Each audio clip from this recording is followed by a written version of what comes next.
Smart FM. Smart Career.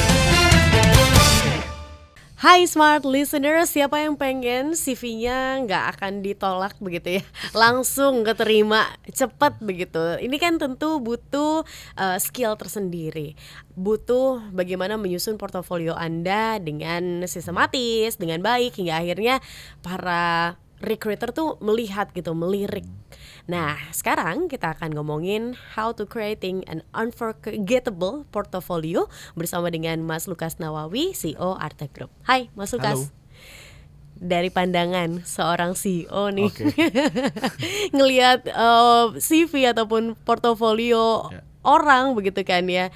Apa sih elemen pertama yang dilihat? Oke. Kalau pertama yang aku lihat tuh first impression itu really matters ya. Jadi first impression itu dia menjelaskan diri dia dengan pas di body emailnya atau enggak gitu. Saya tuh paling sebel, bukan saya doang sih kayaknya, tapi semua, apalagi anak-anak HR gitu, pasti sebel banget deh kalau lihat CV itu masuk itu cuma judul email, terus udah gitu PDF, Oh, nggak ada CV-nya penjelasan nggak. apapunnya gitu. Oke. Itu kesel banget tuh Oke. pasti. Ya sama, itu kayak berasanya tuh kayak dilemparin file, brak, nih baca. Yo, kan ya, biar misterius. Nggak gitu sih. Berarti header email tuh perlu ya, penting ya? Banget header emailnya sama isinya, body copywritingnya gimana, ngejelasin siapa kitanya lewat situ, itu tuh first impression. Oke. Gitu. Ketika penjelasannya menarik gitu ya, bisa mencuri perhatian kita lewat copywriting judulnya aja gitu ya, itu tuh kita akan lebih tertarik untuk ngeklik CV-nya gitu. Oke, berarti important. Sangat. Gak cuma CV-nya aja, gak cuma portofolionya aja yang berderet, tapi juga headernya, Iya, betul. body emailnya. Ya, itu Kadang first ini miss impression. ya, tapi karena ini miss kan dari banyak kandidat atau pelamar. Banyak banget yang miss, dan banyak banget yang akhirnya bukannya ditulis dengan menarik ya, tapi ditulis dengan benar aja.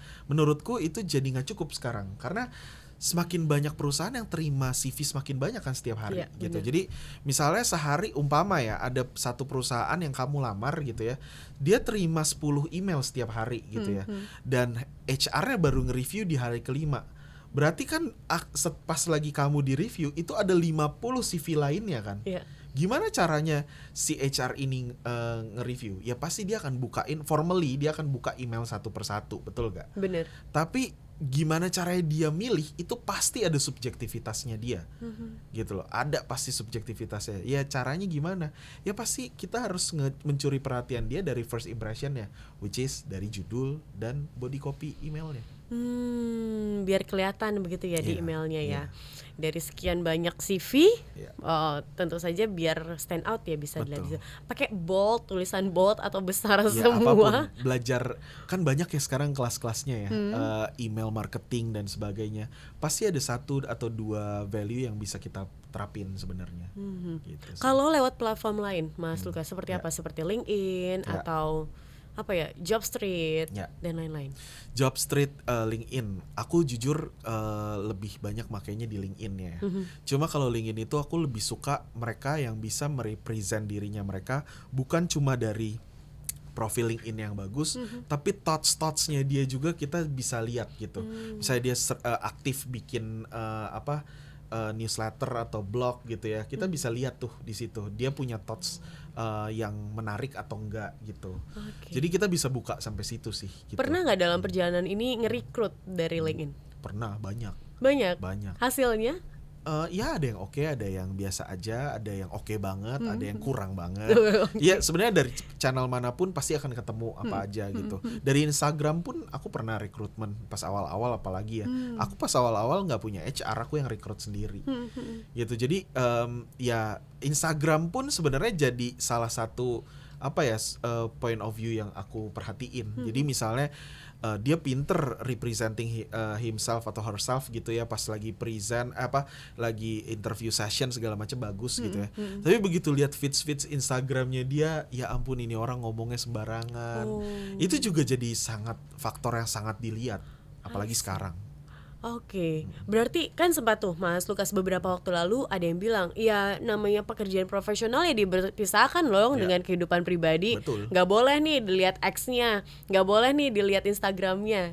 Jadi udah mulai blacklist tuh perusahaan-perusahaan yang mungkin minta akun Instagram sama X. Ya. Nah, Gak berarti ini diminta pun bisa lihat kok. Jadi sebenarnya sama-sama aja gitu. Tapi ya itu kan kita nyari apa ya? Nyari tim, ya balik lagi ya. Tim yang kita cari itu bukannya kita nyari untuk jadi stalker ya, tapi kita sebagai perusahaan, dan ini wajar pasti diterapin di semua perusahaan. Kita cari orang-orang tim yang sevisi ya. dan punya culture, minimal banget punya culture yang bisa disamain gitu. Kalau cara berpikir atau visinya udah nggak sama, dan cara mereka mengerjakan pekerjaan tersebut kita lihat bisa jadi potensi untuk jadi drama nantinya, itu akan dihindari gitu. Oke. It's a common practice lah, pastilah. Jadi bukannya kita breach personal areanya kalian gitu, nggak bermaksud sama sekali, tapi kalian juga yang nanti akan gak nyaman kalau ternyata banyak value-value-nya yang jadinya nggak sama, Nggak sama. gitu. Banyak juga kan yang akhirnya viral di sosial media, kemudian akhirnya dipecat karena viralnya nggak bagus nih, Iya itu kan benar, di sosial benar. media. Itu kan biasa yang kayak gitu ya, karena value-nya Value-nya beda tidak- dari awal beda. gitu. Jadi ya kalau saya misalnya ada kejadian yang kurang mengenakan sama karyawan atau sama tim gitu ya, pada saat proses hiring dan ternyata udah diterima tapi ternyata nggak sesuai ekspektasi dan sebagainya, saya bukan nyalahin orangnya, tapi saya juga saya nge-review internal kita sendiri juga. Oh, ini berarti ada yang salah dari proses hiring kita kemarin, kita kelolosan hal apa, itu harus kita review gitu. Apa sih poin-poin begitu ya yang akhirnya bisa membuat kandidat ini lolos ke tahap selanjutnya? Ya, aku selalu mengedepankan relevansi juga. Yang pertama, relevan nggak penjelasan lo tentang diri lo sendiri terhadap posisi yang lagi di Lamar. dilamar gitu ya. Misalnya dia melamar posisi sebagai graphic designer gitu ya. Tapi tenang aja, saya juga bisa jadi videographer, saya bisa jadi ini, saya bisa jadi, ya jadi sebenarnya lu mau ngelamar jadi apa gitu. Mungkin niatnya gue dapat kerjaan apa aja, yang penting gue dapat kerjaan Iya, deh bener, gitu. bener. Tapi itu jadi terkadang itu jadi minus point, bukan minus sih sebenarnya. Ketika jadi eksekutor gitu, itu jadi sesuatu yang kita tunggu, ini lu bener-bener jago atau enggak gitu. Itu jadi pertanyaan jadinya gitu. Tapi kalau misalnya pas lagi memang dibutuhkannya yang memang bisa palu gada gitu, ya mungkin cocok posisi tersebut gitu. Tapi ya nggak semua, biasanya ada beberapa recruiter yang nyarinya justru yang spesifik gitu. Oh, oke. Ini jadi kita terbuka lagi. Oh, jadi spesialisasi itu penting ya. Penting, tapi kalau memang belum punya spesialisasi, tunjukin aja credentialnya, portfolio kamu itu align sama CV kamu, dan itu align sama job position yang lagi dicari gitu. Nah, kalau baru lulus SMA kah? Ya. Atau kuliah kah? Ya. Belum harus punya pengalaman 4 Ya. tahun bekerja misalkan. Ya. Ini kayak nggak relevan tuh dengan keadaannya. Ya balik lagi yang tadi, first impression. How bad you want this job and how bad you want to learn about this job gitu loh. I see. Itu juga pasti akan jadi value yang kita lihat juga gitu. Saya selalu ngelihatnya tuh bisa salah ya, tapi maksudnya makin kesini saya punya instingnya gitu buat ngebaca gitu. Kayaknya emang orang ini pengen bener-bener belajar deh. Atau sebaliknya, kayaknya orang ini cuma ngomong doang gitu. Jadi rekrutermu tuh bisa lihat itu gitu. Jadi please be aware buat yang bahkan baru mau masuk ke dunianya, ke industri kreatifnya, lebih ngotot mau belajar. Itu tuh jadi itu jadi value yang cukup penting sekarang. Karena sekarang basically masuk ke industri kreatif emang harus belajar. Emang industrinya berkembang terus, jadi harus belajar terus gitu. Seenggaknya kamu udah punya dasarnya, which is apa? Saya punya skill dasar yang bisa saya implementasikan, dan saya mau benar-benar kembangin dan belajar bareng-bareng sama perusahaan ini berkembang. I see. Dunia digital marketing ini kan benar-benar dunia yang sempat juga kita bahas di episode-episode sebelumnya, ngikutin tren kan. Apa yang lagi hype sekarang. Kalau orang semua lagi ke thread, semua ke thread gitu kan. Lagi ke TikTok semua. Hingga akhirnya kehilangan nih jati diri. Gimana akhirnya kita bisa menunjukkan bahwa this is who am I, who I am, Ya. dan nggak kehilangan itu tapi juga nggak ketinggalan kepada tren yang mungkin sekarang lagi digandrungi. Yang pertama, skill itu nggak berhubungan sama sekali sama platformnya. I see. Skill membuat konten, skill bikin desain yang relevan dan disukain sama orang. Itu kan mau di konten tersebut mau ditaruh di platform manapun, harusnya kita punya mindset ketika karya saya ditaruh di platform manapun itu akan relevan sama audiensnya, bukan sama platformnya gitu loh. Karena kalau kita selalu berpegangannya itu bergantungnya sama platformnya, akhirnya tuh yang kita jadiin alasan itu algoritma. Algoritmanya lagi nggak berpihak pada saya. Nggak ada kayak gitu. Konten lu aja yang kurang gitu.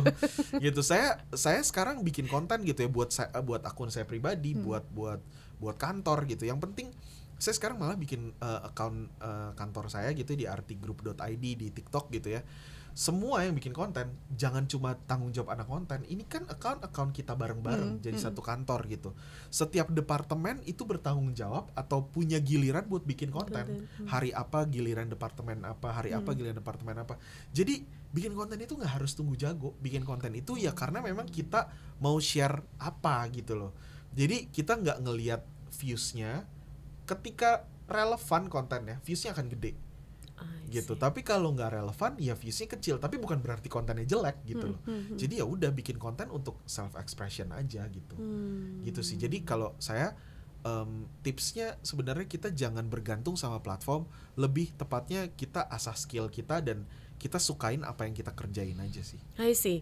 Oke, kita tanya nih langsung kan kepada CEO-nya dan tahu realitanya seperti apa. Kalau merekrut orang sekarang ini, Mas Lukas, apakah ada kesulitan sendiri? Banyak yang pengusaha bilang bahwa nggak ada kesinambungan nih antara lulusan skillnya dengan kebutuhan industri, benar nggak? Bener dan tidak sih. Bener terkadang iya ada, tapi tidaknya juga ya kadang mungkin requirement yang dibutuhkan sama perusahaan-perusahaan kebanyakan sekarang tuh tidak didalami sama anak-anak muda yang sedang mau masuk ke dunia kerja gitu. Kalau di spesifikasinya di saya di kreatif industri, justru Gen Z itu banyak yang pengen banget menikmati atau mencicipi dunia agency ya.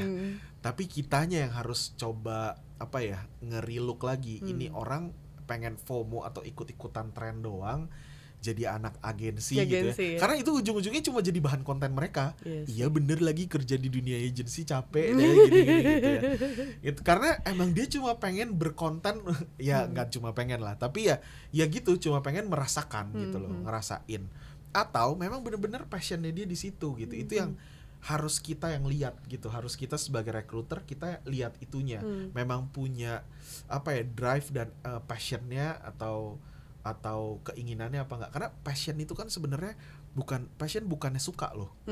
Saya suka sama dunia digital marketing, bukan artinya saya passion sama digital marketing loh. Passion itu kan melakukan sesuatu yang menyakitkan terus menerus dan lama-lama jadi kebiasaan. Itu passion. Kalau bahasa aslinya passion itu menyakitkan, menderita gitu. Ya makanya sebenarnya siapa yang willingly untuk menderita tapi terus mau maju di industri ini gitu. Nah itu yang harus kita pintar-pintar lihat sih. Oke. Mungkin sebelum kita tutup begitu ya Mas Lukas, portofolio segambreng lebih dipilih kah daripada mungkin secara singkat dijelaskan apa yang menjadi kontribusi dia? Buat saya contribution dan proven result matters. Jadi portfolio banyak tapi semuanya nggak ada yang punya significant result nggak penting. Gitu. Buat saya ketika mau showing portfolio make sure itu matters buat pekerjaan yang lagi kamu jalanin. I see. Nih berarti kita harus customize setiap CV yang kita berikan. Iya. Buat kasih lihat impactmu apa di situ. Impact-nya nih Pak. Oke. Dan tadi saya baru tahu ternyata body email itu Masa baru tahu sih? menentukan. Saya cuma nulis gitu aja begitu Oke. kan secara rapi bahwa saya ini berniat ini Ya, udah rapi gitu itu kan. benar, rapi itu benar. Tapi kalau mau tadi kan pertanyaannya gimana supaya outstanding? Ya kita mesti pinter-pinter nyuri perhatian di depan situ. Tapi tujuannya adalah untuk kesopanan. Karena nggak sopan menurut saya menulis email Oh, bisa udah sopan kosong tapi doang menarik gitu kan. kan? Iya. Sopan tapi menarik, Menarik. supaya tujuannya adalah call to actionnya lihat CV gua, baca Yes, gitu. Oke. Thank you Mas Lukas. Ya, Dan sama-sama. terima kasih juga Smart Listeners untuk kali ini sudah bersama kami. Semangat untuk Anda mungkin yang masih mencari pekerjaan atau mau masuk di dunia digital marketing agency, tapi nggak FOMO ya, karena memang pengen masuk begitu. Semangat terus, semoga bertemu dengan jodoh di pekerjaan Anda. Amin. Dan Mas Lukas sekali lagi terima you. kasih. Dan kami harus tutup. Sampai jumpa lagi di podcast-podcast lainnya. Dadah. Smart FM. Smart Career. Make your future better.